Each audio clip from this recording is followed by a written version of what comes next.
Let's talk rhino poaching now. There's been a downward trend in the poaching of rhino in South Africa, and that's some good news. But there is an equally worrying upward trend of elephant poaching now. This despite concerted efforts from the Department of Environmental Affairs and the private sector to curb all kinds of poaching. My next guest says their technology has had a significant impact in preventing poaching. I'm now joined in studio by Werner Kapp, who is the Chief Operating Officer at Dimension Data for the Middle East and Africa. Good to see you, Werner. Thanks for coming in. Morning, Leanne. Thanks for having me. So we talk about this downward trend because of technology. All right, talk to me. How is this happening? So it's very interesting. At Dimension Data, we're particularly passionate about making a difference, kind of in the communities that we serve and in the continent that we're in. Of course, we're in the African continent. I mean, we are a global company, but we're proudly African, and I think in Africa there's nothing more important than conservation. So what we really did in 2016, we launched a pilot along with Cisco, which is a global technology partner of ours, in a private game reserve which is adjacent to the Kruger National Park. It really was aimed at the rhino, which I think is a species that we've all probably seen and that we all can relate to. Yeah. And we really deployed technology. I mean, the results so far have been fantastic. In 2017, poaching incidents are actually down by 96%. Wow. And year to date, 2018, touch wood, we've had no incidents whatsoever. So how does this work? What do you do? So I think what's different from this solution versus kind of the solutions that's been used in the past is really it's around getting better intelligence, vigilance and access control within the reserve. So typically solutions in the past have been quite reactive.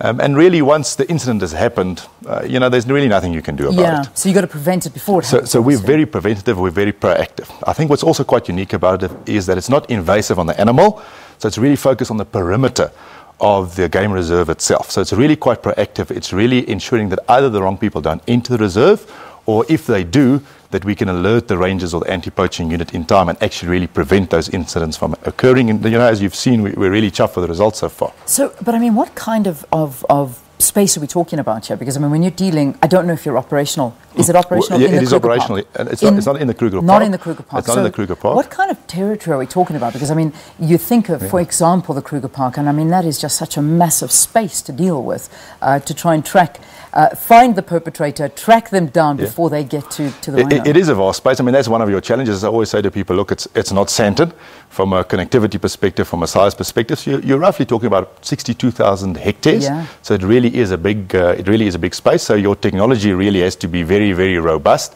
It really has to be quite stable, and really the technology really allows, whether it's the anti-poaching staff, whether it's the rangers, it really gives them good information as to where potential entries are, whether that is by cutting the fence, whether it's by dropping people in through helicopter, or whether it's just people coming in through the gates, and really alerts them to that and allows them to respond quite quickly. What we've managed to do is turn the response time to an incident down from about 30 minutes to 6 minutes. Okay, so that, I mean, time is of the essence. Time is of the essence. That's absolutely. Obviously what you've learned. Absolutely. So in terms of, we talk about 96% drop, but how many rhino are being protected through this technology that you're using?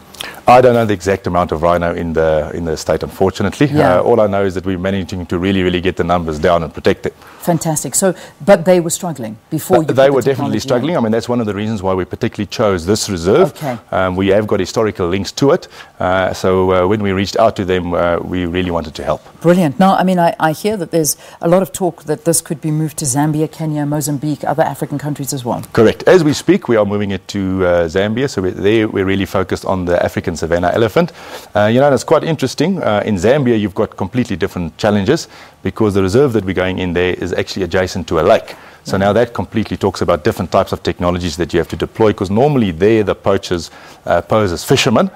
So you've got to really look at that. After that, we hope to take it into Mozambique and Kenya. And look, we're quite ambitious about this. We hope to be able to take it globally at some stage or another. But I mean, have government approached you? Have you approached government? Because I mean, this is where, the majority of our rhino are, and in sand parks, that's where the great risk is. That's definitely something we'd like to do. I mean, right now we are working with the private game reserves. The big focus for us really just to prove the success of this.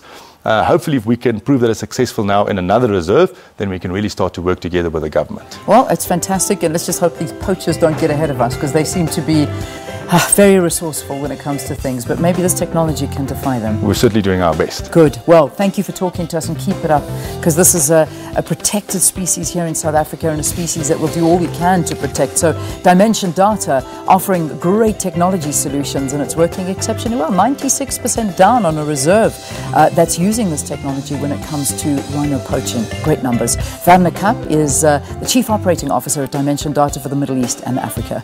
Let's take a break. News at 8 after this. Stay tuned.